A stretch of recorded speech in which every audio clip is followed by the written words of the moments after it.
iniciemos con nuestro estudio y al final oramos por todas estas situaciones. Que Dios nos guarde. ¿Listo? Bueno, oramos y esperemos mientras los demás se conectan.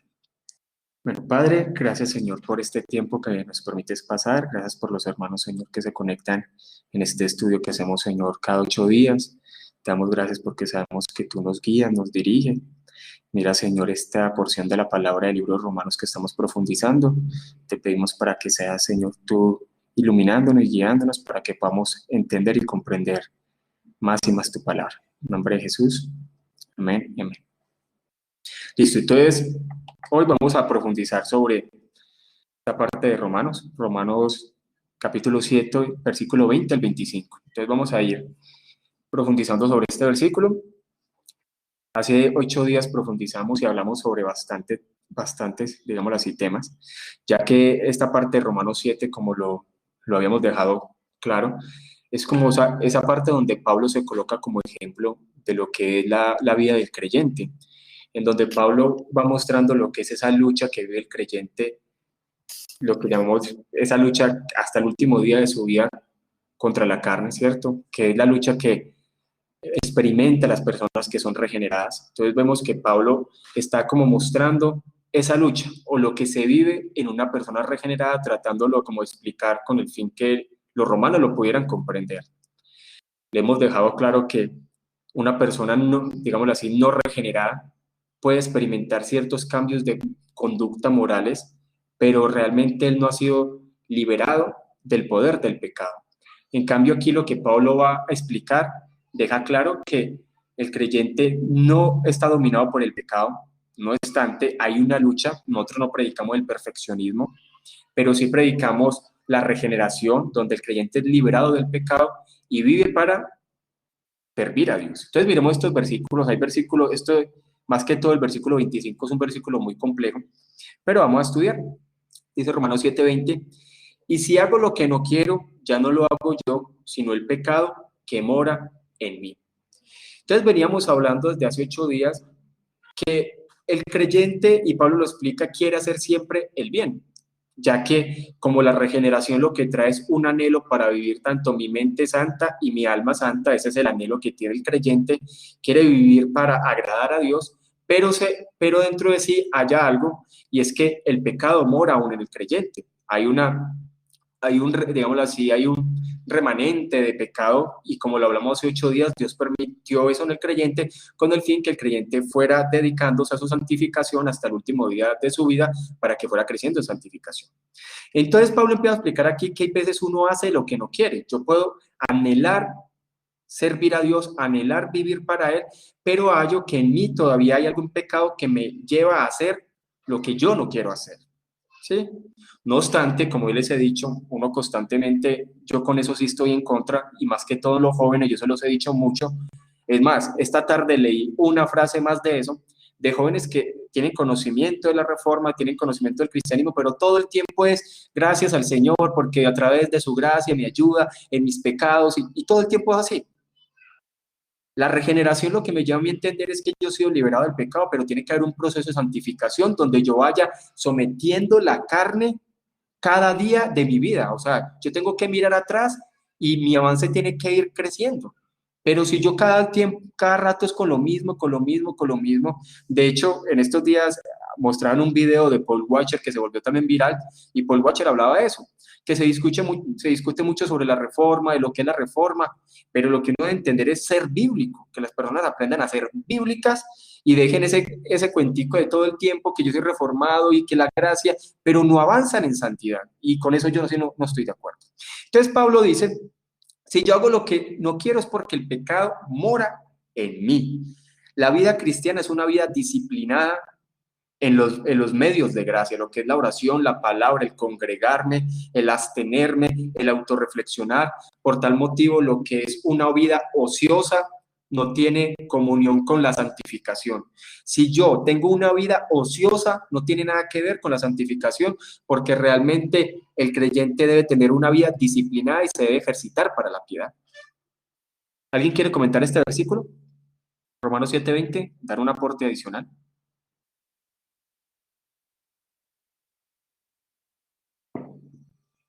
que a veces uno no, digamos, cuando peca, siendo ya creyente, uno no lo está como planificando, ¿sí? Digamos, antes cuando uno no estaba en Cristo, pues uno planeaba algo, ya decía esta mentira, esto lo planeaba y lo hacía, mientras que uno ya estando con el Señor, uno ya no planea ese tipo de cosas y a veces uno cae y uno ya sabe y se arrepiente y evita hacerlo, pero no lo planea, O sea, bueno, ¿sí? Como la algo así. diferencia, sí, la diferencia sería entonces lo siguiente, o sea, cuando una persona no es regenerada, se deleita en pecar, ¿sí? Eso, y lo planea. Es un Sí, deleite y lo hace deliberadamente. No obstante, el creyente también lo hace deliberadamente, ¿cierto? También en muchas ocasiones su instinto lo lleva a tomar una decisión, porque si yo dijera de pronto, es que yo caí, que me estaría quitando la responsabilidad de la decisión que yo tomé. Y ante la palabra, el pecado es que yo soy responsable de la decisión que yo tomo. ¿Sí? La sí, diferencia es lo siguiente, la diferencia más bien radica en que me duele el pecado. ok. ¿Sí? Por ejemplo, una persona no regenerada peca y a él no le duele el pecar. A él se deleita en pecar y le da, para él es normal el pecar y no siente ninguna, de pronto puede sentir alguna especie de culpabilidad o remordimiento. Pero el verdadero creyente peca y si peca, le va a doler en su corazón, va a ser como si le atravesara una daga y como que le doliera y de verdad le duele bastante, pero porque le duele el pecado, ¿sí? Ese es el verdadero creyente, le duele el pecado. Venga, yo hago por aquí una pregunta.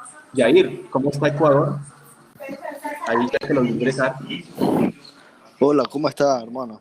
Bien, Sí, bien. bueno, por acá, bendiciones para todos.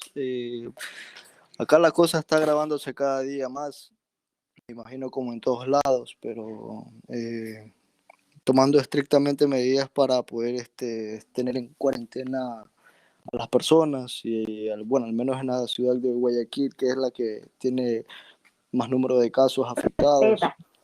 Eh, Sí. Está en toque de queda a partir de las 4 de la tarde.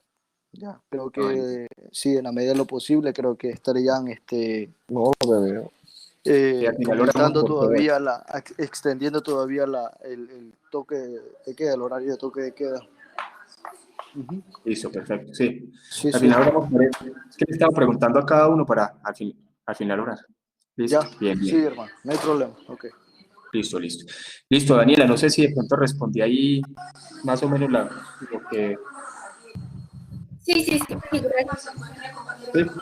Bueno, vamos a leer un comentario de lo que dice Calvino con respecto a eso. Este es de Calvino, no lo corregí, pero es de Calvino. Y dice lo siguiente. Dice, y si hago lo que no quiero, ya no lo obro yo, sino el pecado que mora en mí. Dice, finalmente repite la sentencia diciendo que mientras él es gobernado por la luz celestial, es un buen testigo y aprobador de la justicia de la ley. Se deduce de esto que si permanecemos en la pura integridad de la naturaleza, la ley no será nunca mortal, pues de hecho ella en sí misma no es enemiga del hombre, que teniendo el entendimiento recto y sano siente horror por el pecado, aunque esta rectitud y santidad proceden del médico celestial. O sea, como lo hablábamos hace 8 días, la ley se colocó, como yo les había dicho antes, de hecho A. W. Pink hace una referencia con respecto a esto. Del hecho, cuando en el Antiguo Testamento se habla acerca de la ley, no quiere decir que la ley en el Antiguo Testamento viniera como para decir que las personas tenían que vivir su vida por obras, no, sino que la ley vino igual siempre, como, a pesar de que la ley se introdujo, igual las personas se salvaban por gracia, pero era como si fuera un cascarón donde mostraba la exigencia que Dios tenía, como lo vimos hace 8 días. Realmente el hombre es incapaz de cumplir la exigencia que hace Dios sobre la humanidad, porque Dios exige perfección, pero el hombre es incapaz de vivir perfectamente para Dios. Por tanto, aún la ley también mostraba eso de la necesidad de un mediador. Por eso todos los sacrificios. Igual siempre la salvación ha sido por gracia. Entonces, la ley, ¿qué es lo que nos muestra? Que es santa. Y entonces todo esto lo que nos muestra es que un verdadero creyente se deleita en vivir para agradar a Dios, anhela que su mente sea santa, anhela que su corazón sea santo y va a tener esa lucha contra su carne hasta el último día de su vida. De hecho, Pablo un hombre tan piadoso, escribe en una de sus cartas al final que dice que él no pretende haberlo alcanzado ya. Sí, sí lo que podemos ver es que a medida que vayamos avanzando, esta carne puede irse menguando, va a ir mortificándose y debe ser un proceso que el creyente tiene que hacer, pero va a ser hasta el último día de nuestras vidas. Entonces, aquí Pablo empieza a explicar, y el versículo 21 también lo empieza como a dar esa referencia, dice: así que queriendo yo hacer el bien, hallo esta ley, que el mal está en mí. Hay que tener cuidado aquí en este versículo 20 al 25 cuando habla la palabra ley, porque esta palabra ley, de acuerdo a estos versículos, toma dos, digámoslo así, dos connotaciones. Uno, en algunas ocasiones se está hablando acerca de los 10 mandamientos, y en otras ocasiones está hablando de un poder dominante. Por ejemplo, en este versículo dice: así que queriendo yo hacer el bien, hallo esto, hablando de la ley, hablando de ese poder dominante, que el mal está en mí. ¿Sí? Hay que entenderlo porque cuando uno se va a analizar estos versículos y yo no hago la diferencia con eso, me va a confundir. Entonces, el verdadero creyente, una persona regenerada, siempre va a querer vivir para agradar a Dios, su mente y su alma, pero va a entender, a pesar de querer, a pesar de anhelar, que el mal todavía continúa en él, y a pesar de que el creyente tenga pensamientos de acuerdo a la verdad y tenga un deseo de acuerdo a la verdad, siempre va a encontrar una oposición que no le va a permitir hacer eso, y esa lucha contra esa oposición va a estar hasta el último día de nuestras vidas. Por eso sabemos que hay un hombre, digámoslo así, hay un nuevo nacimiento, y el nuevo nacimiento lo que quiere mirar, lo que quiere mostrar es una regeneración, son nuevas inclinaciones por medio de aquellas personas que han sido regeneradas por medio del obrar del Espíritu Santo, pero seguimos con el mismo cuerpo, y la lucha de la carne contra la transformación que ha hecho el Espíritu Santo en nosotros va a ser continua y constante. Por eso el creyente tiene que estar siempre firme, disciplinado en los medios de gracia, porque un creyente que no está firme va a estar tambaleando por muchas tentaciones que pueden venir sobre su vida. Aporte sobre este versículo. ¿Y quieren realizar ahí aportes? Hermano, Sebastián. quería hacerle una pregunta más que todo. Bueno, si somos una vez regenerados, una vez, bueno, hemos nacido de nuevo, ¿cómo puede ser posible que a la vez igual estemos todavía en pecado? Y cuando Pablo habla que el mal está en mí, se está refiriendo bueno, ¿a qué se refiere? ¿A su alma, a su cuerpo Pues, o a la tentación que maneja? O sea, más o menos, ¿cómo puede ser posible que nuestra regeneración también pueda ver el pecado? de hecho, eso es una pregunta que Juan, me parece que está en primera de Juan, si no me equivoco. De hecho, muchas personas dice, el que dice que no tiene pecado, ¿cierto? Se equivoca, habla así parafraseándolo, porque realmente la Biblia no habla de un perfeccionismo, la Biblia habla de una regeneración. Todavía en el creyente va a existir un remanente, digámoslo así, de pecado, porque perfectos no somos. De hecho, a medida que usted va hablando, va mirando en el libro de Romanos, Pablo va como mostrando de que él es consciente aún cada vez más de su pecado, porque el problema era lo que creían los judíos. Los judíos sí creían lo contrario, los judíos sí creían en una especie de perfeccionismo, y como ellos se creían perfectos, ellos no veían su pecado. El problema es eso. La Biblia no habla de eso, la Biblia habla que el creyente va a tener que estar consciente de la maldad de su corazón, a pesar de tener una regeneración, va a tener una lucha siendo consciente de la maldad de su corazón hasta el último día de sus vidas, hasta que el creyente sea glorificado. Pero sí hay un remanente del pecado. De hecho, Jesús mismo, cuando estuvo lavando los pies de los discípulos, estaba mostrando eso. Por eso es que el creyente tiene que vivir en continua confesión sobre sus vidas, sobre sus pecados, continua confesión y autoevaluación y análisis de su vida diariamente, confesando sus pecados, porque igual hay muchas cosas que el creyente peca. Por eso uno tiene que ser consciente de muchas cosas. Hay veces uno ni siquiera es consciente de tantos pecados que hay en uno con respecto a los ojos, al hablar, al oír, en muchas cosas, y uno tiene que estar confesando, igual pidiéndole a Dios que lo ayude cada vez a ir mejorando su carácter. Recordemos que una cosa es carácter y otra cosa es reputación. Recordemos que los judíos estaban muy enfocados en su reputación y lamentablemente muchas de las personas que predican una especie de perfeccionismo moral son personas que se fijan más en su reputación que en su carácter, porque quieren mostrar es una apariencia externa como de lo mejor, pero internamente no hay una transformación y la Biblia se enfoca es en una transformación de carácter antes de reputación, porque cuando yo tengo una verdad, un carácter transformado, voy a mostrar lo que realmente ha hecho el obrar de Dios en mi vida. Pero hay que comprender eso.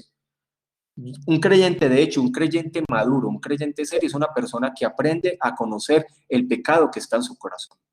Si yo no aprendo a conocer el pecado que está en mi corazón, realmente soy un ciego ante Dios. Porque recordemos que Jesús vino para las personas que tenían necesidad de Él y nosotros hasta el último día de nuestras vidas vamos a tener necesidad de Cristo sobre nosotros, igual por la eternidad. O sea, nosotros tenemos como esa parte que llama la unión mística, la doctrina de la unión mística, o sea, eternamente tenemos esa unión con Cristo. Pero sí, de hecho, como el versículo, es que no me acuerdo qué versículo es, me parece que está en 1 Juan, que el que dice que no tenemos pecado está mintiendo realmente, porque hay pecado en el creyente, uno lo vive también. ¿Sí? ¿Qué dice Sebastián con respecto a eso?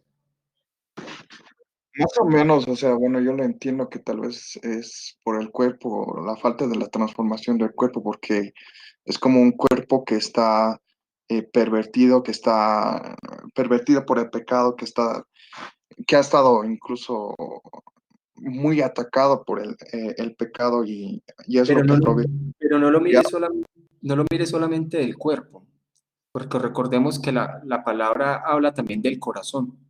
Realmente, ¿de dónde salen los malos pensamientos? ¿De dónde salen? Sino del corazón. Recordemos que cuando la palabra habla del corazón es como el centro del alma, ¿sí? De todo depravado. Si nosotros lo miráramos externamente, entonces uno se preguntaría, ¿por qué yo tengo malos pensamientos? Porque yo a veces tengo malos deseos, porque yo a veces tengo malas intenciones. Quiere decir que no solamente es algo externo, va mucho más allá, ¿sí? Nosotros tenemos una regeneración y son nuevas inclinaciones, pero también hay pasiones y deseos pecaminosos y no solamente puede ser algo externo. Y nuestro corazón, a pesar de nosotros ser creyentes, nuestro corazón también es malo en muchas cosas. Yo tengo que entender que mi corazón es malo, por eso es que un creyente se cuida, porque un creyente se conoce. Yo ya sé que yo no puedo hacer eso ni puedo entrar a eso porque yo me conozco. Ustedes han escuchado cuando Paul Washer habla sobre ese tema, que él dice que él es muy extremo en muchas cosas. Dice, yo a ciertos lugares yo no voy y trato de no ir, por ejemplo, a ciertos centros comerciales porque yo me conozco. Y uno tiene que aprender a uno conocerse y conocer quién es uno.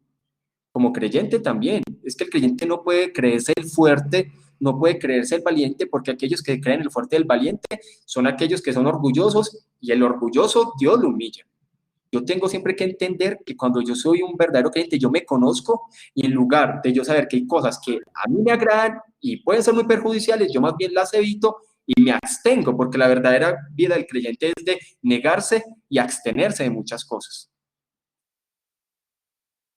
Yo sé que yo hay cosas que yo las evito y uno tiene que conocerse. Yo hay cosas que yo evito porque yo me conozco.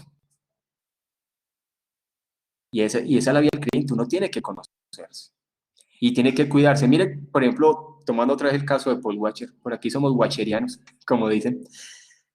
Por ejemplo, el caso de que cuando él viaja, y como él va y viaja solo, entonces el caso, me parece que ya se lo había comentado de la puerta, cuando va una mujer, y va una mujer al apartamento, y él ni le abre. Sí, y eso puede ser muy extremo, pero es que hay casos de oportunidades que uno tiene que cuidarse bastante, hermanos. Por eso un hombre casado no puede estar con una mujer soltera por ahí, ni las mujeres casadas por ahí con un hombre, ni los solteros también. Conózcanse en grupo, porque es que el pecado es muy sutil y uno no se puede creer el valiente ni el fuerte. Me parece que, no me acuerdo qué predicador decía sobre esto, que un hombre que había tenido tanto problema con la bebida y el predicador fue a la casa de él y le dijo, hermano, ¿usted por qué todavía guarda unas botellas de alcohol allá arriba de su escaparate? Y él dice, es que porque yo me pruebo qué valiente o qué fuerte puedo yo llegar a ser. Y eso no tiene que ver nada con la palabra, eso es casi una especie de moralidad, a ver cuánto yo aguanto. Y hay mucha gente que ve el cristianismo así, a ver cuánto yo soy capaz de aguantar. Eso es moralidad y la moralidad no sirve. La moralidad no transforma. Yo soy un creyente y una regeneración, me voy negando, me voy absteniendo, pero yo también tengo que estarme cuidando hasta el último día de mi vida. Si yo no me cuido, me voy a creer el valiente y ahí es donde vienen los pecados fuertes. ¿Qué dicen sobre eso? ¿Alguien quiere aportar algo? Buenas noches. Manito Juan Gocheneche, ¿cómo vamos? Bien, pastor, gracias a Dios. El versículo que tu referencia es primera de Juan 1:10. Sí. Primera Juan 1:10, ¿qué dice? Dice, si decimos que no hemos pecado, le hacemos al mentiroso y su palabra no está en nosotros. ¿Sí? Realmente, y no está hablando solamente de antes de la regeneración, sino realmente de los creyentes regenerados también. O sea, hay que mirar que nosotros tenemos esa lucha contra el pecado hasta el último día de nuestras vidas, pero tiene que haber un avance. Recordemos que la santificación es algo progresivo. Exacto, pastor, la santificación se llega, culmina, es cuando ya estemos en la presencia del Señor. No solamente es por haber sido salvos, sino cada día es un aprendizaje por medio de su palabra, de esa santificación que quiere Dios de nosotros para que no lleguemos a Él avergonzados.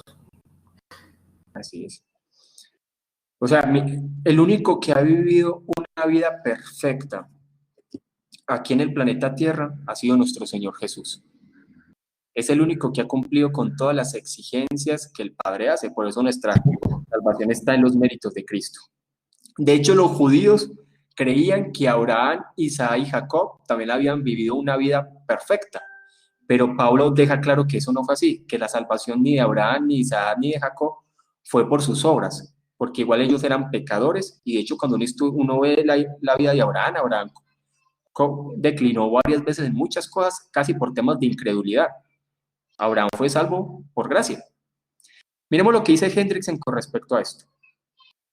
La ley inflexible a la que aquí se hace referencia y que el escritor de esta epístola, como cualquier otro creyente, descubre constantemente es esta: cuando yo quiero hacer lo bueno, el mal está a la mano. Si tenemos en cuenta que según el versículo 17 y 20, la naturaleza humana pecadora ha establecido domicilio en la propia casa de Pablo, su alma. Por eso, como le decía ahorita, Sacia no solamente es algo externo, también es algo interno. Y lo ha hecho con propósito perverso. Se ve que la afirmación el mal está a mano, en realidad muy lógica. Este mal aquí personificado puede estar reposando, pero ciertamente no duerme. En este pasaje se lo presenta como si estuviera observando al apóstol para ver si está por llevar a cabo alguna buena intención, y cuando algún noble pensamiento o buena iniciativa entra en el corazón de Pablo, el mal lo interrumpe para transformar el buen gesto en lo opuesto. O sea, siempre va a haber esa lucha. Yo tengo esos anhelos, tengo esa buena inclinación, pero va a parecer como que hay algo que se va a oponer a eso que yo tengo en mi vida. Por eso nosotros no podemos solamente pensar en lo externo como también lo pensaban los judíos. Por eso es que Jesús los llevaba más al corazón, porque los judíos creían que fornicar solamente era algo externo. Y Jesús les decía, el solo hecho, si usted ya ha pecado y ha tenido el deseo y la intención, usted ya ha pecado. Lo mismo, el odiar a alguien no solamente es algo externo, sino si usted ya lo ha pensado y lo está en su corazón. Por eso el carácter, más que es algo externo, el carácter es algo interno. Y yo siempre hago esto. ¿Quién es usted cuando nadie lo ve? ¿Qué piensa usted cuando nadie lo está viendo? ¿Qué piensa usted antes de acostarse? ¿Qué piensa usted al levantarse? Ahí mira realmente quién es usted o quiénes somos nosotros. No puede ser, la santificación no puede ser solamente algo externo ni de apariencias, porque así hay muchas iglesias que lo llevan a que las personas vivan de apariencia. Nosotros estuvimos con mi esposa en una iglesia que llevan a que las personas vivieran casi de apariencia. Y lo que hacen es forzar a las personas a que se comporten como creyentes, como con ciertas características o ciertas cosas que parezcan como de creyente. Hasta fuerzan a las cabras a parecer creyentes. y con ciertos temas conductuales. Entonces, por ejemplo, si había unas parejas que estaban peleando, discutiendo, y entonces se le acercan y decían, no, es que ustedes no tienen que mostrarse siempre como feliz. O sea, y todas las parejas se mostraban como las mejores, pero interiormente y en sus casas vivían como perros y gatos. ¿Sí me entendieron bien ahí? Es que vi que la cámara como que se detuvo. ¿Sí me escucharon bien ahí? Sí, se escucha. Sí, listo. Entonces, es eso, o sea, no puede ser que el cristianismo sea solamente de apariencia, porque eso era lo que pasaba con los judíos. Tiene que ser algo del interior, una transformación interna. Sigamos aquí avanzando. Versículo 22. Dice, porque según el hombre interior me deleito en la ley de Dios. Espera que es que estoy viendo que se está como deteniendo mucho la cámara. Listo, porque según el hombre interior me deleito en la ley de Dios. ¿Qué es lo que nos muestra esto? Dame un momentico. Mira aquí a ver qué pasa. Esto lo que muestra es lo que es la regeneración. Recordemos que nadie puede deleitarse realmente en la ley de Dios, nadie puede deleitarse en agradar a Dios por su propia fuerza, sino que tiene que ser el obrar de Dios en su vida. Lo que muestra es la regeneración es que el creyente se deleita y anhela vivir para Dios y le duele el pecado. Por eso la necesidad también de la ley.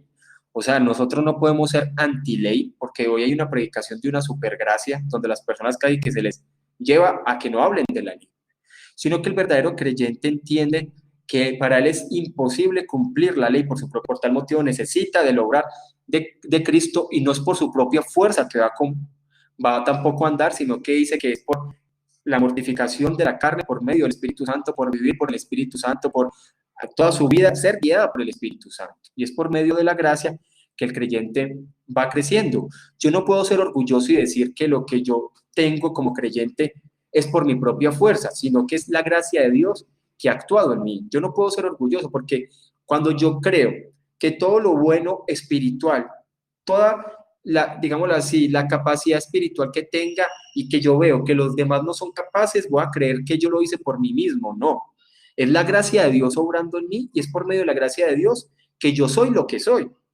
¿cierto? Hay veces Dios da más gracia a ciertas personas en ciertas cosas espirituales mayores sobre otras, pero no es por la capacidad del hombre, sino porque de pronto es un llamado o algo especial sobre la persona, y por eso la persona también tiene que enseñar a las personas también para que ellas puedan avanzar en muchas cosas.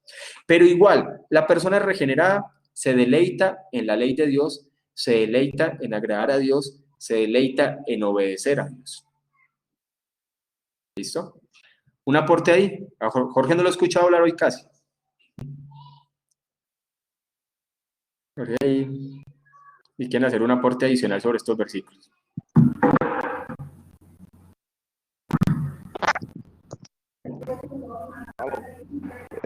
Pastor, Sí, Jorge. me oye. No, estaba ahí escuchando bastante de todo lo que están hablando ahí de los hermanos y también usted. Bueno, con respecto a este versículo, sí, tiene mucho que ver con usted decía, con la lucha que tiene el creyente con el vivir, o sea, con el peregrinaje cristiano. Eso es lo que vamos a vivir de aquí que estemos en la presencia del Señor. Eh, y la nueva naturaleza que tenemos, que nos ha dado Dios ahora cuando nos ha hecho nacer de nuevo, que somos regenerados, pues esa nueva naturaleza tiene esas nuevas inclinaciones, esas nuevas intenciones, y se deleita únicamente en la ley de Dios. La ve como buena, la ve como santa, la ve como perfecta, y sabe que el mandamiento de Dios, obedecer sus mandamientos es el fin, o sea, es mostrar el verdadero amor hacia Dios. Entonces, por eso, el verdadero creyente se va a deleitar en esa ley, se va a gozar en cumplir la ley, para mostrarle amor a su Señor. Y así es, así es. Listo, miremos aquí un comentario de lo que decía Calvino. Observamos aquí la división que hay en el corazón de los creyentes. Entonces miren cómo los entra Calvino. No solamente no es un centrar de algo interno, algo externo, sino que realmente estamos hablando del corazón del creyente, dice, de la cual procede este combate entre el espíritu y la carne, al cual San Agustín en algún pasaje llama vigorosamente la lucha cristiana. Recordemos que estamos hablando de las discusiones que tenía Agustín con Pelagio. Recordemos que Agustín fue una de las primeras personas a hablar también de la predestinación y la regeneración del creyente en contra de las enseñanzas de Pelagio, que Pelagio casi que decía y enseñaba que el hombre era capaz de regenerarse por su propia cuenta y que el hombre era capaz de alcanzar una moralidad por su propia cuenta. Y Agustín se enfrentó constantemente a esas ideas de Pelagio, ya que Pelagio era uno de los que decía que no existía ni el pecado original, y Pelagio era una de las personas que decía que el hombre realmente tiene una capacidad y que está en una neutralidad y él puede elegir a Dios por su propia cuenta. Eso es falso.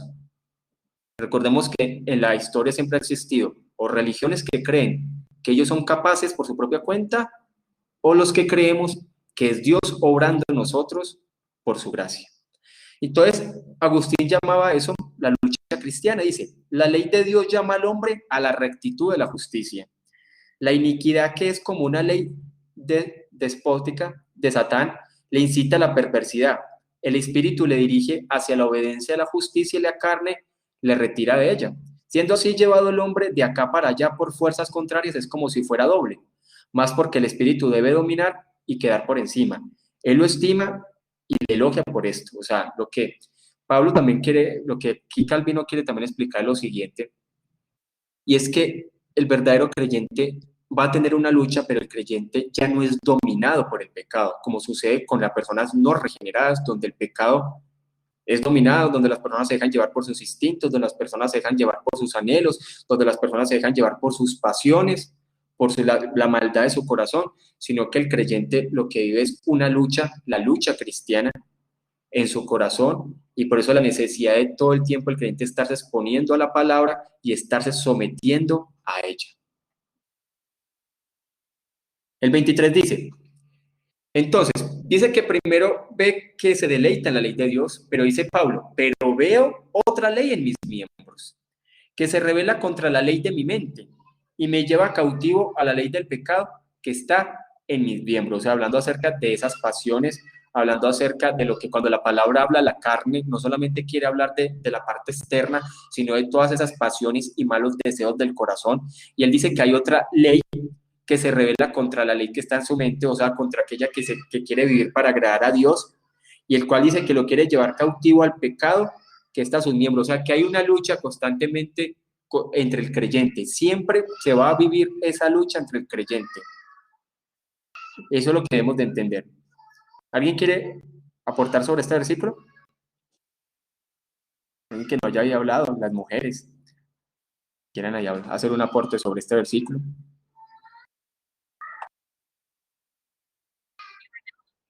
Florencia, Ariana, Daniela. Ninguna.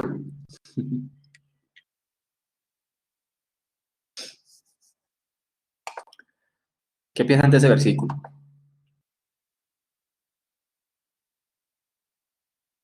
Florencia.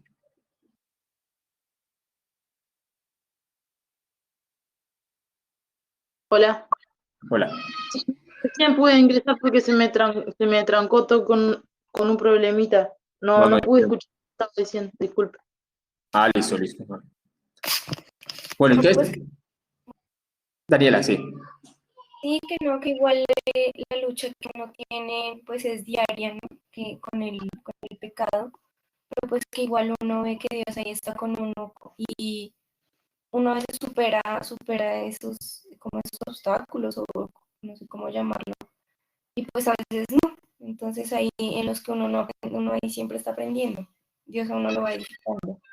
Como dice en su palabra en Romanos, que Él todo nos ayuda para bien. Sí, así es, muy cierto, Daniel. Hay que entender, yo creo que yo les había hablado la otra vez sobre esto. O sea, hay tentaciones que pueden ser constantes en nuestras vidas, que por eso el creyente tiene que estar firme, y muchas de las tentaciones el creyente las puede pasar siempre constantemente. Pero hay algo que se llama entrar en tentación. Cuando yo entro en tentación, es un deseo mucho más fuerte donde se unen la tentación externa juntamente con el deseo pecaminoso de mi corazón, a pesar de ser creyente. Y cuando yo entro en tentación, yo solamente puedo salir de ahí por la gracia de Dios. Realmente el creyente avanza es por la gracia de Dios. Por eso es que Jesús mismo dijo que oráramos para no entrar en tentación. No que oráramos cuando ya estuviéramos en tentación, sino que oráramos para que no entráramos en tentación, porque realmente puede haber una fuerza mucho más, digámoslo así, una fuerza mayor en ciertos momentos de la vida del creyente. Por eso es necesario cuando estemos en esos momentos orar. Por eso yo digo, hay muchas cosas que hay creyentes cuando uno les dice, ustedes cuando vean que hay un deseo pecaminoso fuerte, que ustedes no resistan, pidan ayuda, oren. Si ustedes ven que eso es algo incontrolable, porque hay veces pasa que ustedes no pueden controlar, oren, métanse más con Dios y pidan ayuda y consejo y dirección. Es ahí donde deben de pedir ayuda y dirección, no cuando ya por allá han caído. Y es eso, porque igual, como le digo, uno nunca se puede creer muy orgulloso y decir que cuando alguien cae se lo merece, sino que cuando alguien cae, pedirle, digámoslo así, misericordia a Dios, porque, dígale así, podemos haber sido nosotros. Y eso puede pasar también. O sea, nosotros no nos podemos creer los mejores ni los perfectos. O sea, Daniela, no le escucho. quiero decir que, por ejemplo, o sea, el deseo... Daniela, mira que se le escucha por ahí lejos. Ahí ya, Sí. que digo, o sea, que lo que le entendí es, digamos, más, o sea, se une el deseo que uno tiene más con una tentación del diablo, algo así. O sea, se unen esas dos. Puede ser con la influencia del mundo también. No, ok. Y ¿Por qué? eso es Porque ser llevado a esta tentación. de hecho hay un libro de John Owen que habla sobre eso. Nosotros lo estamos estudiando con la congregación, que se llama La Tentación.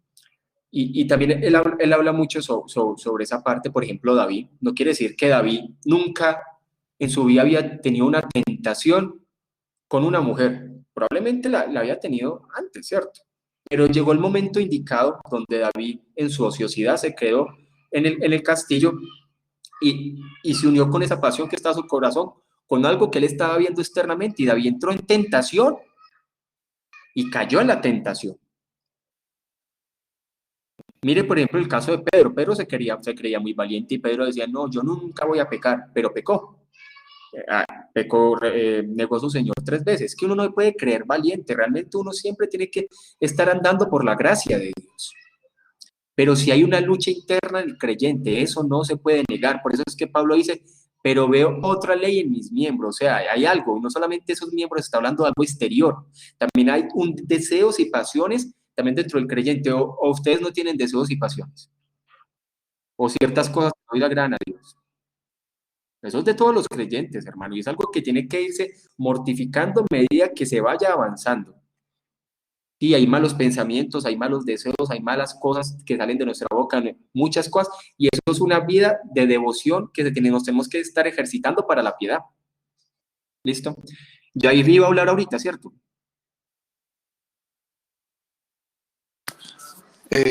No, estaba volviéndome a conectar porque tuve un pequeño problema con la conexión. Sí. Listo. Ahí Ariana escribió que el pecado es como un cáncer, que no lo soporto. De hecho, los versículos a continuación, Pablo también dice, ¿quién me librará de este cuerpo de muerte? ¿Cierto? Creo que la regeneración nos abre los ojos y nos deja claramente ver nuestra maldad y nunca pasarlo por alto. Hoy en día no se predica casi sobre la regeneración, más que todo en las iglesias carismáticas y pentecostales.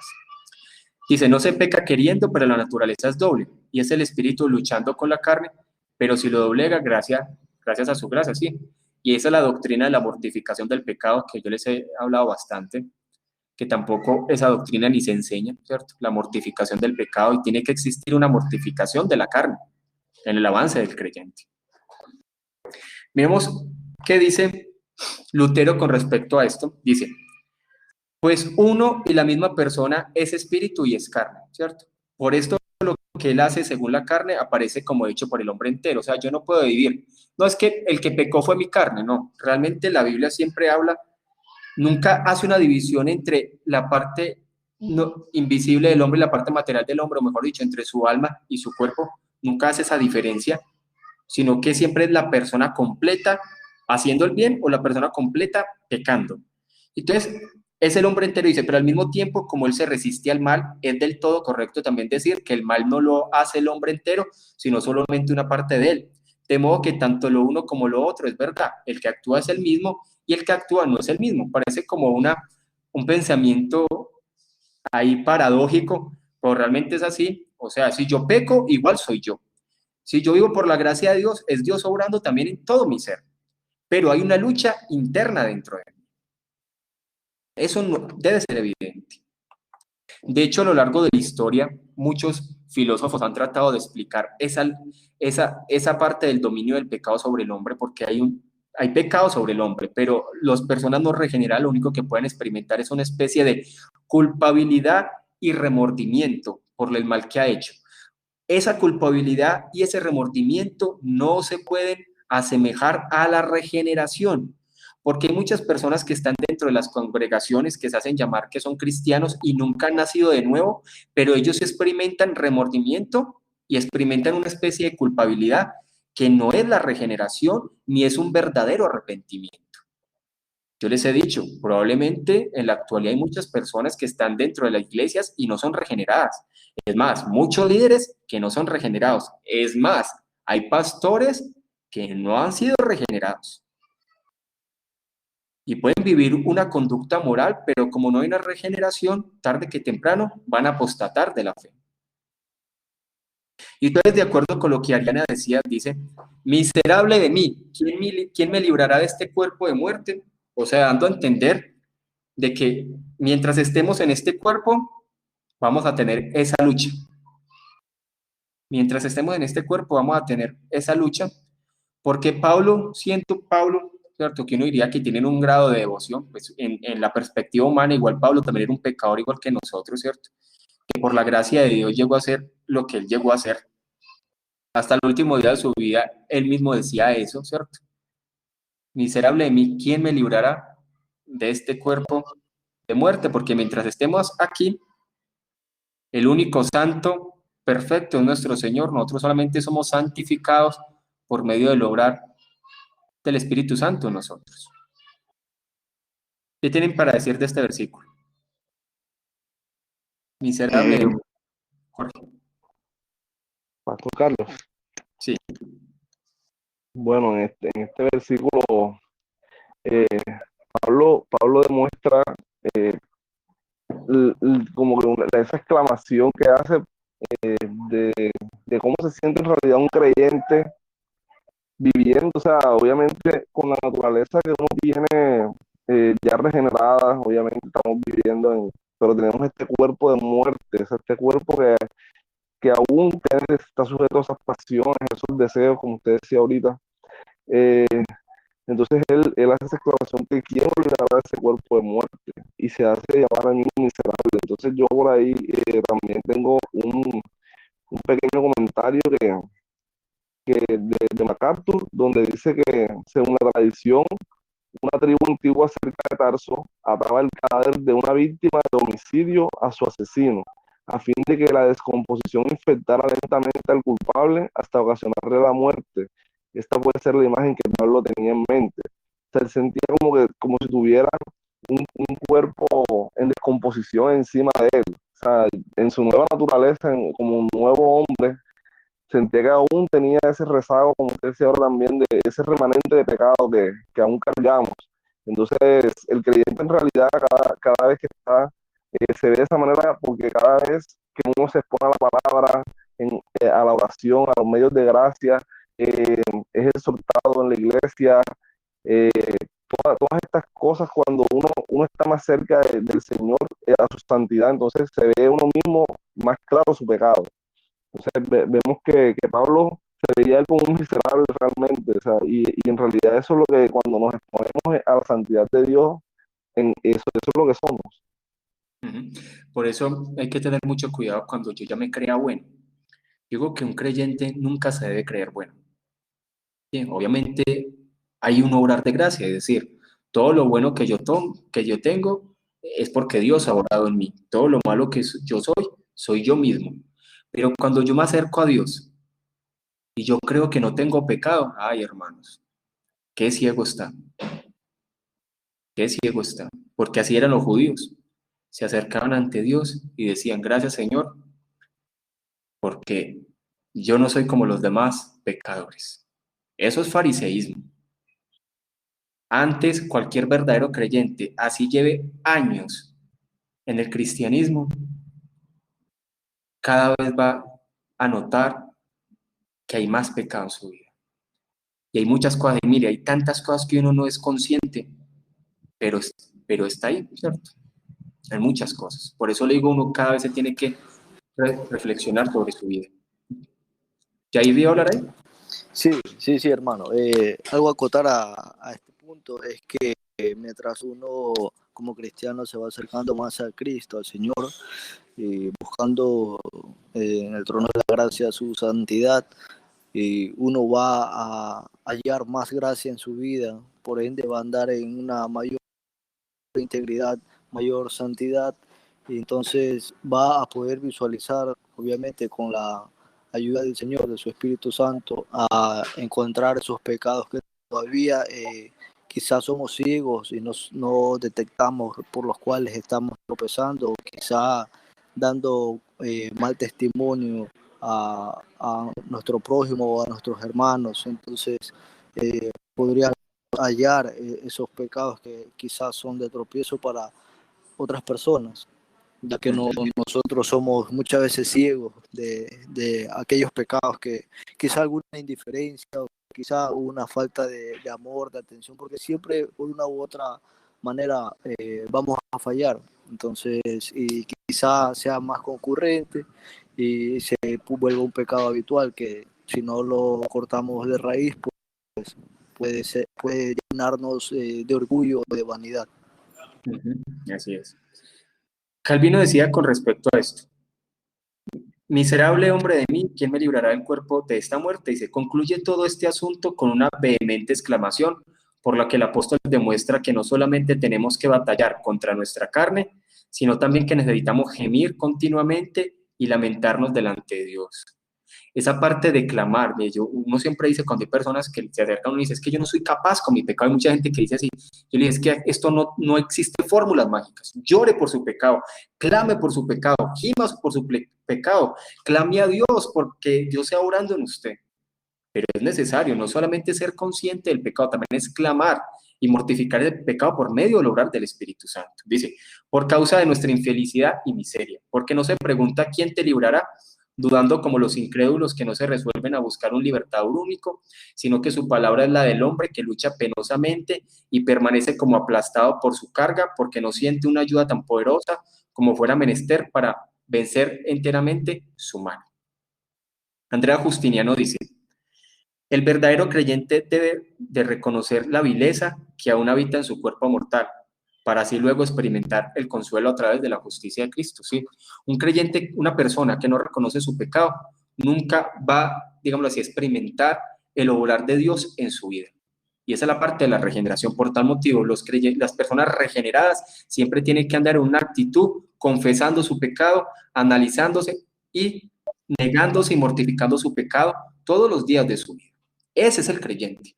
Por lo demás, estaría viviendo una vida moral, por medio de conductas morales, por medio de mi propia fuerza.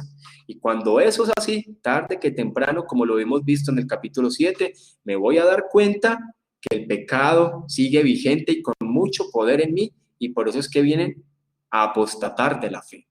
Miren, alguien me contó este caso, y puede ser un caso muy, muy parecido. En ciertas congregaciones se llevan a las personas a trabajar una parte moral deísta, y todas las personas cuando llegan a cierto lugar, como lo hemos venido hablando, se los lleva a que aparezcan como cristianos, de apariencia, o sea, de externo. Entonces, las personas aprenden a cantar como cristiano, a hablar como cristiano, vestirse como cristiano, bueno, como sea, hasta las cabras se les esfuerza y se desgastan para que aprendan a verse como cristianos. Pero es puro conducta moral. Y más, cuando a una iglesia se le abre la psicología, existen cambios conductuales morales, pero no hay una regeneración. Y muchas personas, mientras estén en la congregación, va a haber un momento que van a estallar. Es más, alguien una vez me decía, Carlos, de una congregación se salía la gente y se divorciaba, y el pastor les decía, es que todo el que eso son conductas sectarias, todo el que se sale de esta congregación se divorcia. Y me decía, y pasaba. Claro, porque hay personas que viven una conducta moral al cargo de una persona que constantemente le está haciendo fuerza moral y mientras están en esos lugares aprenden a vivir moralmente, pero nunca ha existido una transformación de su corazón. Obviamente, probablemente ciertas personas sí, porque si aún dentro de los arminianos en ciertos lugares hay verdaderos creyentes, pero estoy hablando de algo que puede pasar de personas no regeneradas, que mientras estén en un lugar pueden cambiar una conducta moral, pero como nunca hay una transformación, tarde que temprano apostatan de la fe. Y eso es lo que puede pasar hoy en día. Porque recordemos de los predicadores del pasado como Jonathan Edwards, Jonathan Owen, predicaban a personas conservadoras que se creían buenas, que se creían que no mataban a nadie y ellos mismos les decían, si siguen con esa conducta van a ir directamente al infierno. Y lo que podemos ver dentro de ciertas congregaciones es que hay una especie de ser conservador, pero no hay regeneración. Y mientras personas sigan creyendo que son creyentes solamente por cambios morales, conductuales, y no hay una regeneración, ahí van directamente al infierno creyendo que son hijos de Dios. Por eso la moralidad, o sea, hoy hay mucha gente engañada dentro de las congregaciones, creyéndose verdaderos creyentes, que porque se bautizaron o porque asisten a un lugar, y van directamente al infierno creyendo que son verdaderos creyentes solamente por ciertos cambios conductuales morales en su vida. Recordemos que el infierno también va a estar lleno de personas que nunca bebieron, nunca fumaron, nunca fornicaron, también. Como que no hemos entendido la doctrina de la regeneración. ¿Listo? ¿Tiene algo que decir? Que se conectaron, listo. Ahora, Romanos 7:25. Entonces, Pablo finaliza estos versículos diciendo, gracias doy a Dios por Jesucristo, Señor nuestro.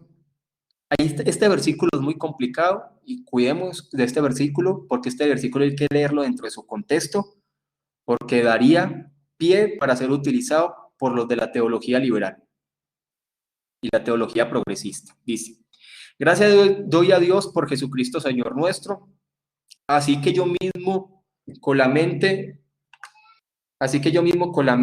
sirvo a la ley de Dios, más con la carne a la ley del pecado. ¿Qué quiere decir esto? Muchas personas podrían decir, listo, yo con la mente sirvo a Dios, pero mi cuerpo puede hacer lo que quiera. Hay mucha gente que piensa eso.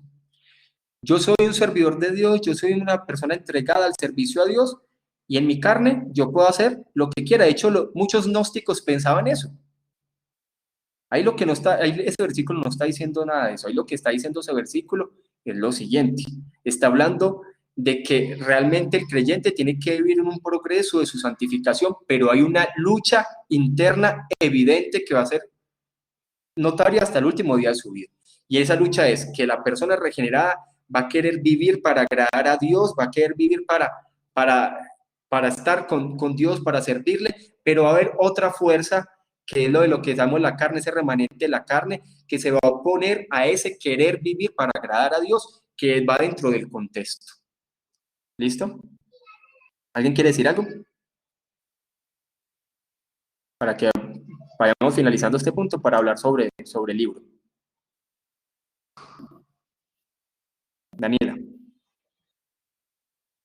No, pues que sí, este versículo puede ser malinterpretado, ¿cierto? Porque pues igual uno al leerlo pues dice con la mente sirvo a la ley de Dios, más con la carne a la ley del pecado. Pero si uno no, digamos, si uno no lee el contexto anterior, pues lo podría malinterpretar.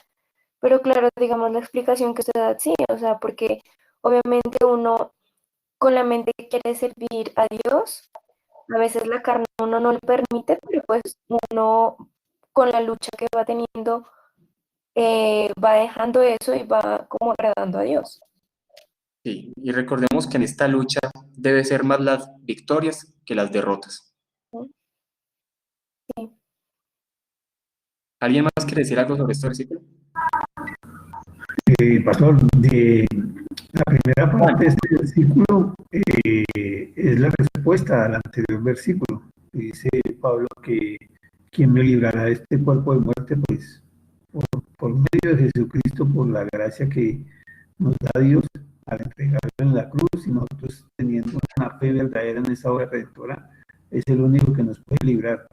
Pero lo mismo hay que saber entender esta segunda parte, porque nosotros no podemos separar una cosa de la otra.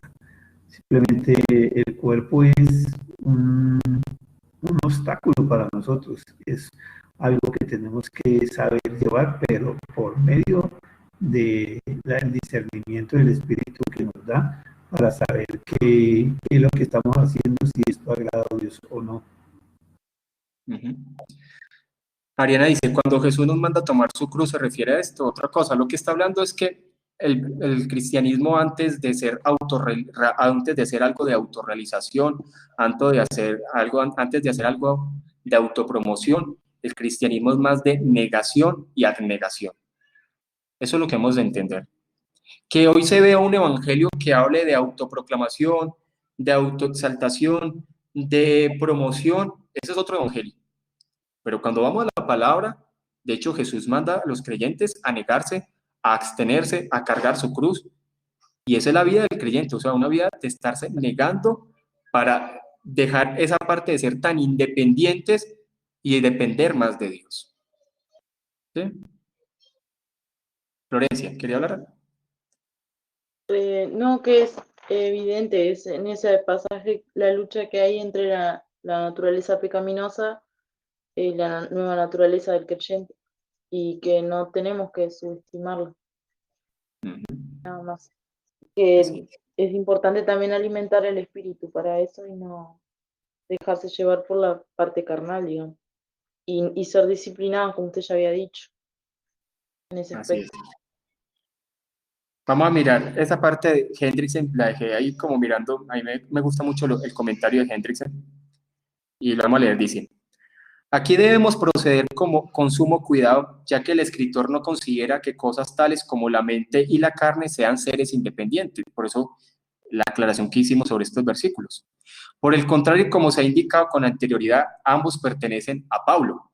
Es el mismo, es decir, es el creyente mismo quien sigue siendo totalmente responsable, como lo aclara una cuidadosa lectura de los versículos 15, 16 y 19. A pesar de que se tenga esa lucha, yo soy responsable tanto aún de mi pecado, y nunca puedo decir, porque es que hoy en día hay mucha gente que dice, no, es que fue un espíritu que me hizo caer, no, es que fue, no, yo voy a ser siempre responsable de mi pecado, ¿sí? Dice, por otra parte, también queda claro que estos dos, mente, carne, Pablo el santo y Pablo el pecador, ¿cierto? O sea, Pablo donde por la gracia de Dios, lo bueno que hago es por la gracia de Dios y lo malo que hago soy yo mismo. Entonces ahí se ve esa parte, Pablo el santo y Pablo el pecador. No son con relatos absolutos, no es con su ser interior o mente que Pablo desea hacer la voluntad de Dios. La carne es la intrusa que está siendo desalojada y que ciertamente perderá la batalla. Por eso la de ir mortificando la carne. Esto no se debe a la bondad de Pablo, sino a la gracia de Dios, como lo hemos dicho. El avance que tenemos no es por mi propia fuerza, porque así lo ven los arminianos y los pelagianos, es por la gracia de Dios.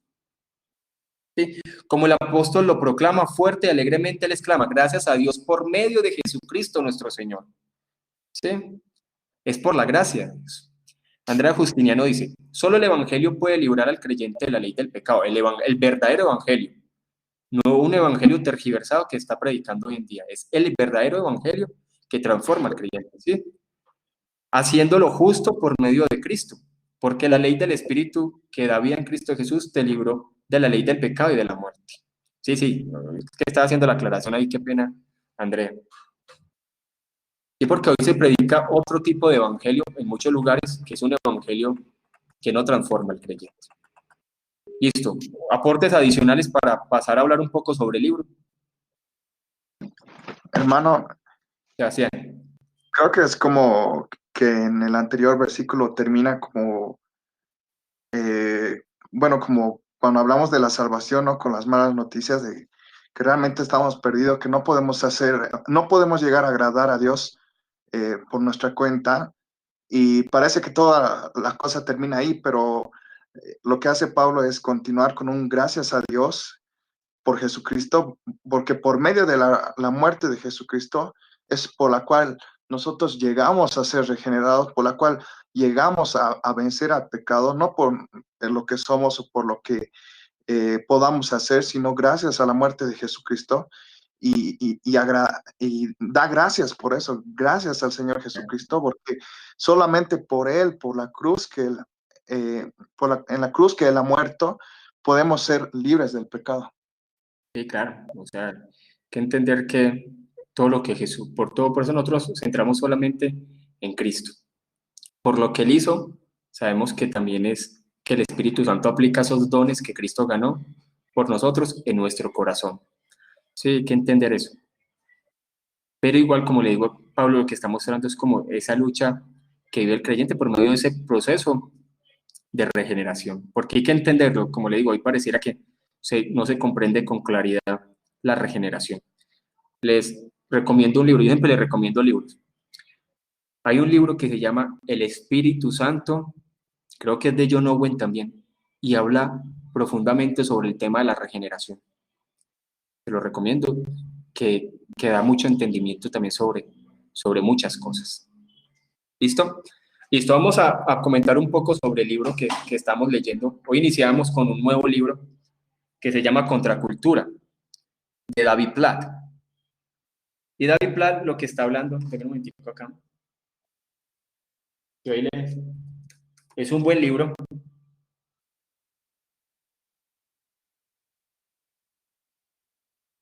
Y David Platt, de hecho, está hablando sobre ese tema, sobre el evangelio y la cultura. Que lo que pareciera que el evangelio es una ofensa para la cultura actualmente.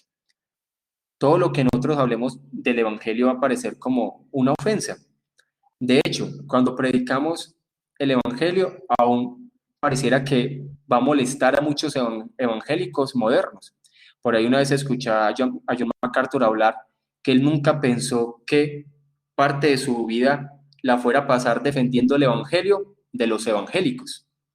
Porque ¿qué es lo que está pasando? Que es que estamos tratando de acoplar el evangelio a la cultura actual.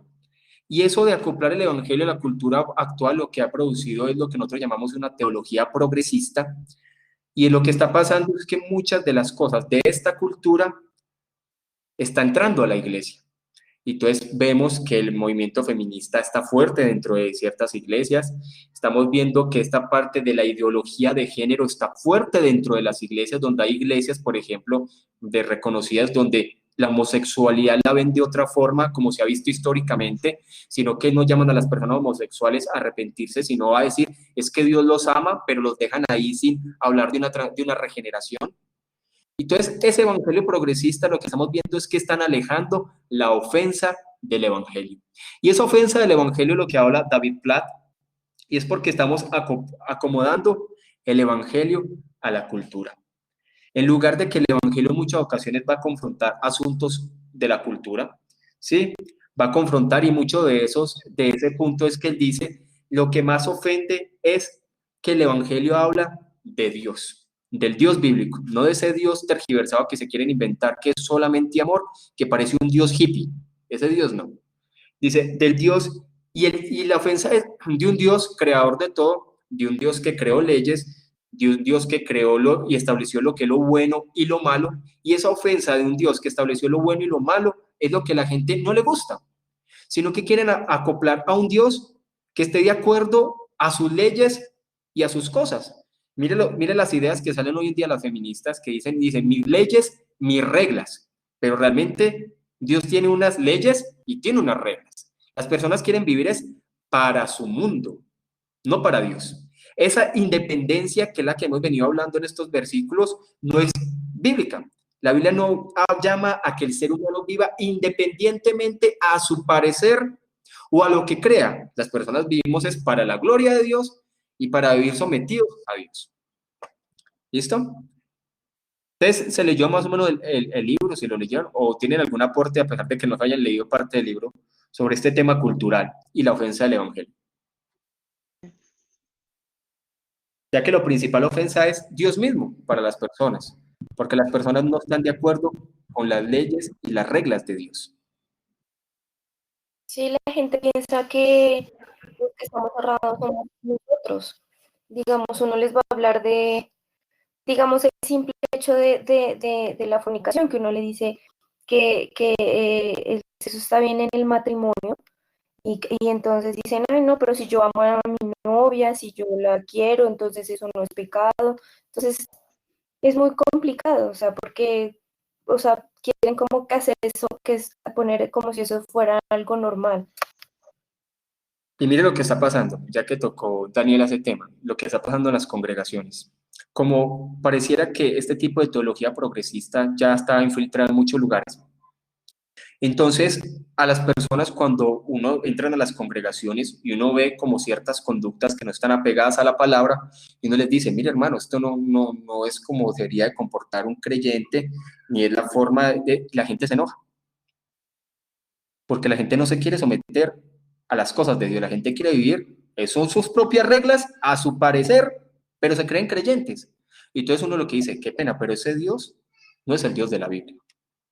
Es un Dios que está acomodado a sus reglas, es un Dios inventado, es un Dios que no existe, y usted lo creó para someterse a sus reglas. No al contrario, no es el Dios de la Biblia donde uno tiene que vivir para ese Dios y donde la palabra es muy clara, donde hay otra ofensa, es que dice que Dios va a juzgar a las personas, no de acuerdo a las reglas de las personas, sino de acuerdo a lo que Dios estableció y de acuerdo a lo que Dios promulgó, ese va a ser el juicio de Dios. Entonces, eso es lo que habla David Plan en este primer capítulo, de la ofensa de lo que es el evangelio para este tiempo.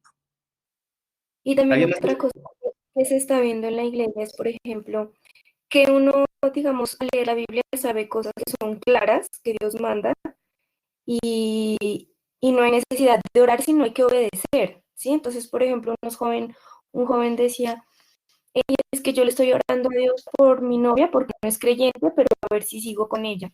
Pues obviamente, sí, la Biblia es clara y dice, usted no puede estar en yugo desigual, pero orar por algo que ya está escrito en la palabra, pues, o sea, pueda que ni siquiera tenga respuesta. Y como le digo, hay personas que colocan en polémica los mandamientos de Dios. Es más, hay algunos que se atreven a decir, no, es que esto ya no es para este tiempo. Y esos son personas que lo que hacen es diseccionar la palabra para acomodarla a su parecer. Ya la gente no quiere saber nada de la sana doctrina, ni pedirle a Dios para vivir, para agradar a Él, sino que la gente quiere es que Dios acepte toda su vida y no los moleste para nada. Hay gente que pareciera que el cristianismo es así. Creo en Dios, pero yo vivo como yo quiera. Y esa es una teología liberal, que lamentablemente está creciendo mucho en este tiempo. Estamos a punto de los cristianos parecerse a los católicos, haga de cuenta. ¿Sí? Entonces, muchas de las cosas porque las personas no están de acuerdo con la palabra, mire, sucede esto, no están de acuerdo con la palabra y cuando ven la palabra, muchos dicen, yo no estoy de acuerdo con eso, es más, yo creo que no es para este tiempo, o algunos llegan hasta a cambiar la definición de lo que es eso. Entonces, por ejemplo, cuando se habla de la justicia, la gente ya tiene una justicia a su parecer, no a la justicia que habla la palabra. Tienen un Dios a su parecer, no el Dios que habla la palabra. Tiene un amor a su parecer, no el amor que habla la palabra. O sea, estamos llegando a que las personas están viviendo una religión propia en lugar de la religión que nos entrega la palabra. Por eso el evangelio siempre va a ser una ofensa hasta para los propios evangélicos suavizados. Florencia. Sí, estaba pensando ahora se me pasaron por la mente un montón de ejemplos, ¿no? Pero el otro día estaba hablando con Cedela, no sé, me parece que está en la charla ella también. Estábamos hablando de ese tema de la cultura también, de cómo afecta también al evangelio y a la sociedad en general, porque es imposible a veces acercarse a personas sabiendo que están más influenciadas por la cultura que por la palabra de Dios, y que justamente esa moral que el hombre creó es como que más fuerte la voz de Dios para muchas personas. Pero, y bueno, ahora estaba pensando en un montón de ejemplos, pero yo le estaba diciendo porque hace unos días, no sé, hace una semana o dos, terminó el carnaval acá y tocaban acá en la esquina de mi casa, digo, y el carnaval acá en Uruguay creo que es el más largo del mundo porque dura un mes. No sé en otros países, pero básicamente la ropa es igual a la misma, que no sé si es ropa, ¿no? Es la misma que se usa en Brasil. El ritmo son diferentes, pero es lo mismo. Pero, y la gente le presta mucho más atención a lo cultural que a la palabra de Dios. Y, y a veces incluso toman, por ejemplo, ejemplos de la propia cultura para adaptarlos a las ideas de ellos. Por ejemplo, ¿no? Dicen, por ejemplo, los indígenas, ahora que estaban hablando de la ideología de género, dice, los indígenas de América Latina, muchas de culturas indígenas, reconocían a diferentes identidades de género, ¿no? Y lo adaptan para hacer lo que ellos quieren. Y después dice, ah, pero si no le dice los indígenas comían perro, que muchos grupos ecologistas no están de acuerdo, entonces como que toman solamente la parte que ellos quieren, lo que les parece bien, digamos. Entonces como que hay que tratar de, a mí me parece que una herramienta no sería conocer el Evangelio y conocer también bastante de la parte cultural, pero para saber combatir con eso, Sí, la cosa es porque para encontrar las contradicciones, digo, sí, que entender que yo no puedo, o sea, hay que mirar algo, yo no puedo acomodar la palabra a la cultura, no obstante, claro, la iglesia tiene que estar de acuerdo, avanzando también con temas de, culturales, ¿cierto? O sea, ahí tengo que mirar algo que yo no puedo estarlo mezclando. Ahora, mucha gente dirá, no, es que eso es cristianismo muy, muy ortodoxo, ¿no? Eso es cristianismo básico, hermanos. Cristianismo básico, mire, les comento un ejemplo, ya que estamos hablando de ejemplo. Como les he dicho, hay veces, no, a nosotros nos visitan muchos carismáticos, y entonces llega una vez una niña, y entonces uno supone que las personas le dicen a uno, es que yo soy cristiano de 5 años, entonces cuando la gente le dice que uno es cristiano de 5 años, uno supone que la gente es cristiana y tiene pues lo básico, básico del cristianismo, ¿no? Pero empieza a mostrar unas conductas que no parecen de cristianos, o sea, y la niña le parecía normal conseguirse un novio del mundo y todo eso, y a la gente hay que decirle las cosas, y uno le dice las cosas y las personas se molestan. Entonces, eso es cristianismo básico, que para los cristianos modernos, el cristianismo básico les parece una exageración, allá ellos.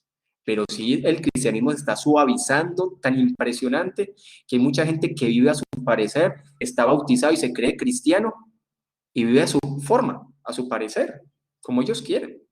Entonces sigamos ahí avanzando, dice. El mismo David Plata hablaba de que el relativismo moral no es nuevo. De hecho, lo que sucedió con Adán y Eva fue que Adán y Eva no quisieron sujetarse a lo que Dios establecía, sino que ellos querían hacer de su parecer lo que ellos creían una forma de vida. Entonces, lo que las personas quieren hacer a su parecer no es algo nuevo, es algo que se ha visto en la historia. Y las personas quieren determinar las cosas a su parecer, quieren determinar la Biblia de acuerdo a los acontecimientos sociales, y hay muchas cosas que no se pueden determinar de acuerdo a los acontecimientos actuales. Entonces ven a la Biblia como algo ortodoxo, hay veces lo llaman a uno hasta godo o lo llaman a uno anticuado, porque no está de acuerdo con las ciertas costumbres que se está viviendo hoy en día, ni la falta de las discusiones sociológicas que se ven en la actualidad para tomar decisiones. Y entonces a las personas creen que porque por la sociedad y la sociedad ve bien la ideología de género, entonces para ellos los diferentes gobiernos aceptan la ideología de género porque hay una comuna, digamos así, hay un conglomerado social que está de acuerdo con eso, y entonces a la final también determinan que la Biblia también debe estar de acuerdo con eso, y aparecen muchas iglesias que están abundando también en Latinoamérica, que son iglesias progresistas, donde la ideología de género a las personas eso está llena de un montón de personas donde ni siquiera hay un arrepentimiento de conductas en sus vidas. Como les decía, esos casos tan impresionantes que están viendo hoy en día de pastores que están casando con otros hombres, están abundando hoy en Latinoamérica. Y en Estados Unidos también. Y entonces el problema más grande es el ego, esa independencia que yo quiero tener, de yo quererme manejar yo solito, mis propias reglas, mis propias opiniones, mis propias ideas, yo. Y en la palabra no habla de eso. La palabra solamente habla de yo me tengo que someter, yo me tengo que negar, yo tengo que arrepentirme de mi pecado, yo tengo que clamar mi pecado, yo no soy para ser independiente, es para vivir para Dios. Lo más grande y lo más complicado es el ego en las personas, en todos nosotros. Listo, y vamos terminando. ¿Qué tienen para decir sobre esto para que vayamos concluyendo? ¿Algún aporte adicional? ¿Alguien que quiera decir algo adicional? Pastor Carlos. Jorge. Bueno, el libro muy interesante, se alcanzará a leer ahí las páginas que nos dijo del primer capítulo. Lo interesante es que lo primero que dice David Platt es que la ofensa más grande para la cultura es que es Dios el que nos está rigiendo. O sea, Dios es el creador cuando eso es lo que ellos no aceptan inicialmente. Cuando uno los confronta y le dice que hay un Dios creador, que debemos someternos a sus leyes, a, a sus mandamientos, a lo que Él ha mandado, cómo debemos conducirnos en la vida, eso es lo que ellos rechazan de entrada, porque como usted mismo lo decía ahora, está el tema del ego, del orgullo de querer hacer las cosas como yo quiero, como a mí me parece, o sea, algo tan subjetivo como que lo que es bueno para mí puede ser malo para otro, y así en una cultura es bueno, por ejemplo, él pone ejemplos del tráfico, creo que sexual, de los proxenetas y esto, entonces que en un país puede ser legal, en otro puede ser ilegal, entonces ahí entramos en un relativismo también, y es algo tan subjetivo que llega a un punto de decir, ajá, pero qué es lo bueno y qué es lo malo, que prácticamente se fue el pecado de Adán y Eva. Ellos quisieron entonces dictar sus propias, o sea,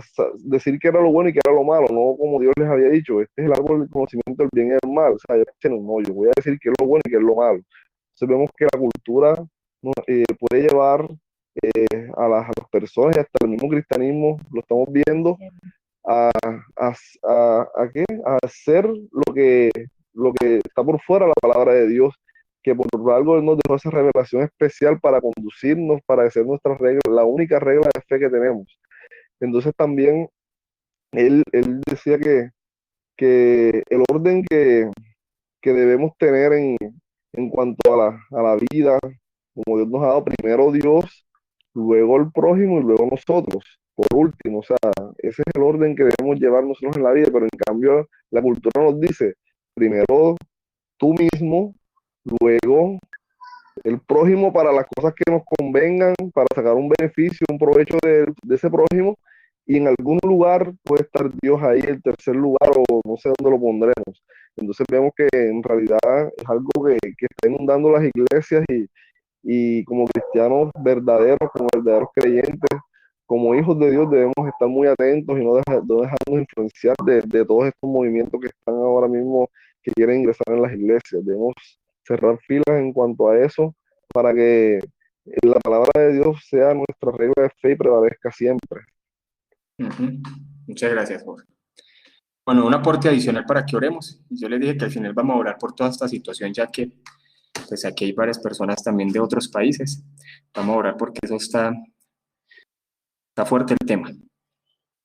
¿Alguien más? Un último aporte antes de orar.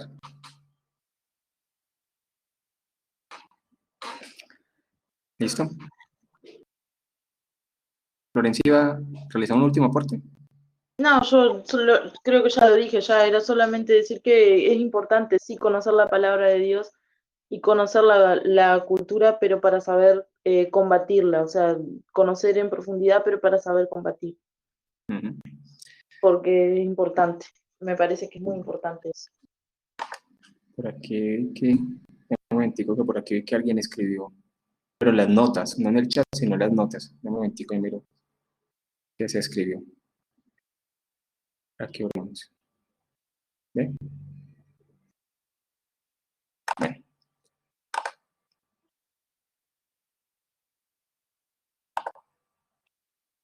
Bueno, entonces vamos a orar por todo esto que está pasando. Esperemos que Ivonne tiene una pregunta, Ivonne, ¿cierto?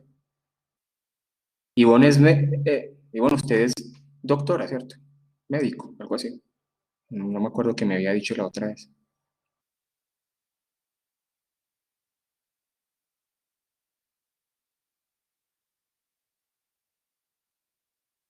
Sí. Sí, para que oremos por eso. Mira que en este momento estamos ahí. Bueno, hay varios de diferentes ciudades de Colombia. Está Sebastián de Bolivia, está Florencia de Uruguay, está Ariana que está en Estados Unidos, está Jair que está en Ecuador, ahorita estaba Andrea, Andrea es de Florencia, Andrea es de República Dominicana o de Costa Rica, yo no me acuerdo de Andrea dónde es. Me di Puerto Rico había entendido yo que era. Sí, No sé. Puerto Capaz Rico. entendí mal. Capaz entendí mal. Sí, sí, sí. Bueno, igual es, para que oremos por todo esto que está sucediendo en Latinoamérica. Bueno, Iván pregunta la interpretación de esta situación. Bueno, lo que pasa es que ya en Apocalipsis, ustedes saben que yo tengo, pues ya saben lo que, la posición escatológica que yo tengo. O sea, las pestes han aparecido en diferentes momentos de la humanidad, ¿sí? Y demás que aparecerán más adelante. No podemos mirar la posición, hay posiciones que dicen, no, es que ya está Jesús por venir, ¿no? En varios momentos de la humanidad va a aparecer pestes. Y Jesús mismo dijo, y aún no es el fin, ¿cierto? Va a aparecer guerras, va a aparecer pestes, van a seguir los terremotos. Todo eso aparece en diferentes momentos de la historia de la humanidad. La historia de la humanidad ha tenido diferentes pestes, como la peste negra. La peste negra mató mucha gente, más de la que probablemente podrá matar esta, ¿cierto? La fiebre española, que parece que se llamaba así, que hay otro tipo, y probablemente más adelante aparezcan otras pestes. Por ahí dicen que también está la aviar apareciendo, que es la H5N6, H6N5, bueno, o N5N6, bueno, no sé. Y aparecerán, pero es algo que ya Jesús había dicho, que en diferentes momentos también de la historia aparecerían diferentes pestes. Y el creyente, ¿qué es lo que tiene que hacer? El creyente tiene que estar confiado. Si es la voluntad de Dios que ciertos creyentes mueren, que probablemente, por ejemplo, en Italia y en otros lugares murieron, o en China, y otros probablemente van a vivir. De hecho, cuando Lutero, por ahí yo coloqué un post de acuerdo a la situación de Lutero, cuando Lutero estaba, en ese momento se desató la parte de la fiebre de la peste negra, y Lutero lo único que decía es que el creyente tiene que ser prudente, ¿sí? Pero por temas de conciencia también, si en algún momento se necesita al líder espiritual para ciertas cosas evangelísticas, todo eso, pues ya por temas de conciencia tiene que ir, pero hace parte de la humanidad. Que lo que está pasando hoy en día va a cambiar después de esto, de más. O sea, yo me imagino un cambio fuerte, pero también es un llamado. Dios también permite esto para llamar también a la iglesia, porque es que la iglesia no es que esté muy bien en este tiempo, y hay mucha perversión dentro de la iglesia, y es necesario volver a la palabra, volver a Dios y orar. Hay que orar, que Dios nos ayude. No sabemos qué va a pasar en Latinoamérica, pues por ahí dicen que no ha llegado el pico alto. Yo creo que lo que estamos recibiendo en Latinoamérica, mire, si ya estamos en cuarentena, nosotros vamos a pasar de mañana al martes en cuarentena aquí donde yo vivo.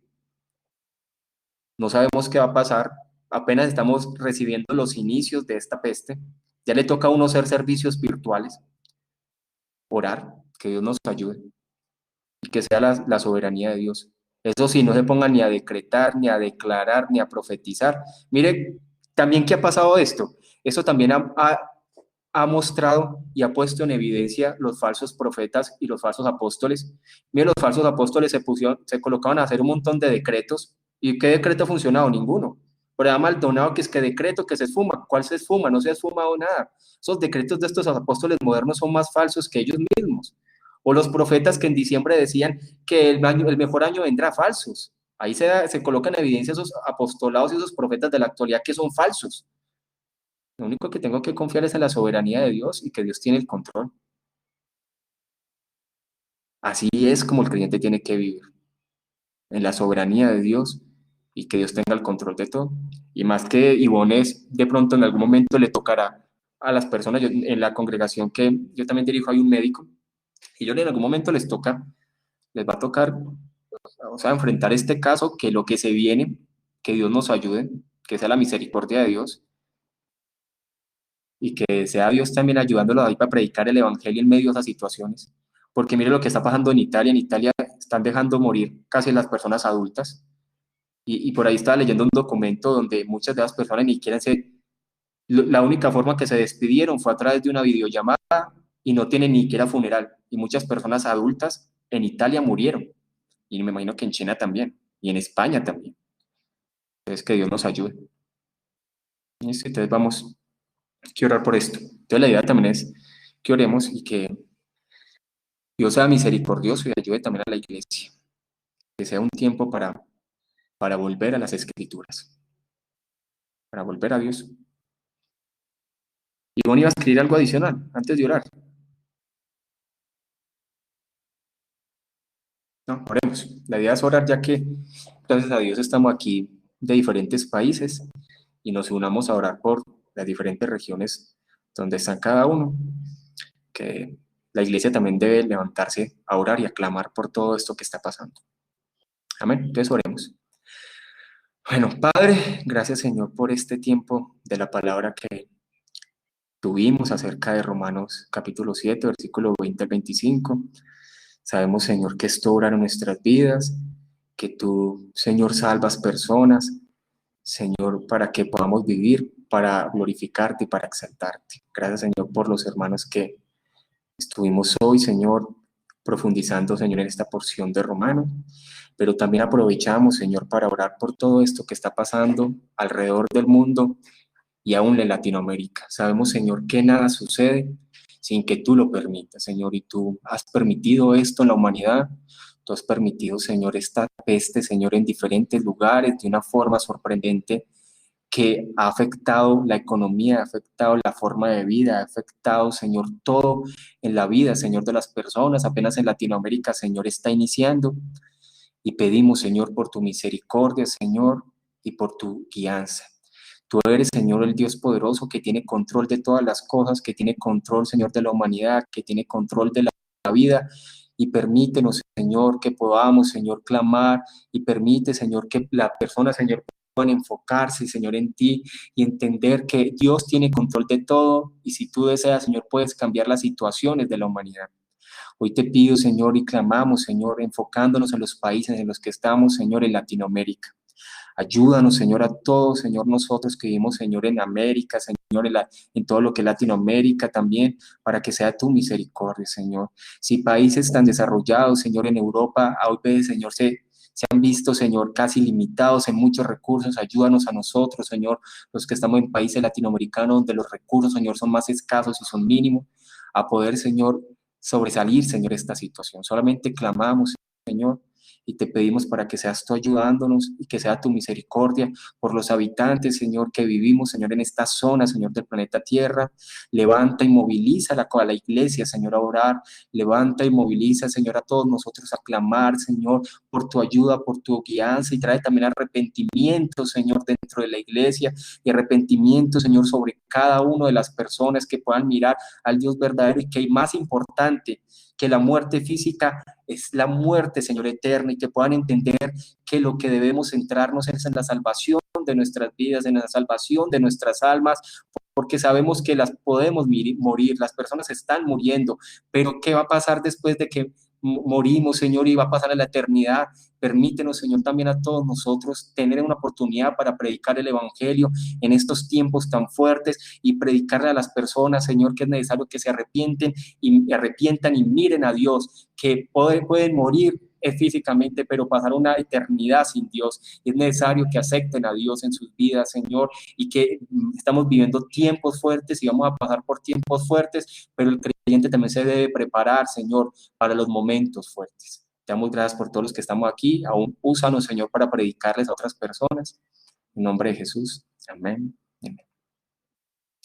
Recordemos también eso, los pastores deben preparar a sus ovejas para vivir también tiempos de tribulaciones. Eso también debe ser así. Recordemos que lamentablemente este falso evangelio de la prosperidad lleva a las personas a vivir solamente en ideales, en cosas. ¿Qué se va a predicar un evangelio de la prosperidad ahora? Para engañar nomás. Pero la iglesia también debe aprender a vivir en tiempos de dificultad y en tiempos de angustia. ¿Listo, hermanos? Ahí estamos igual comunicándonos. Aprovechar estos tiempos. Bueno, Dios los bendiga. Cualquier cosa estamos ahí pendientes. Que Dios nos ayude, y que Dios también ayude ahí a Ivonne y a los médicos de nuestra región a poder ser instrumentos fuertes en esto que se viene, que sea la misericordia de Dios. Esperemos a ver que todas las decisiones que han tomado los diferentes gobiernos de Latinoamérica, aún en Estados Unidos, sirvan de algo, pero cada día vemos que va aumentando. Entonces, que Dios sea ayudándonos y que sea su dirección y es tiempo de orar y unirnos en oración. ¿Listo? Bueno, Dios los bendiga, hermanos. Bendiciones. Bendiciones.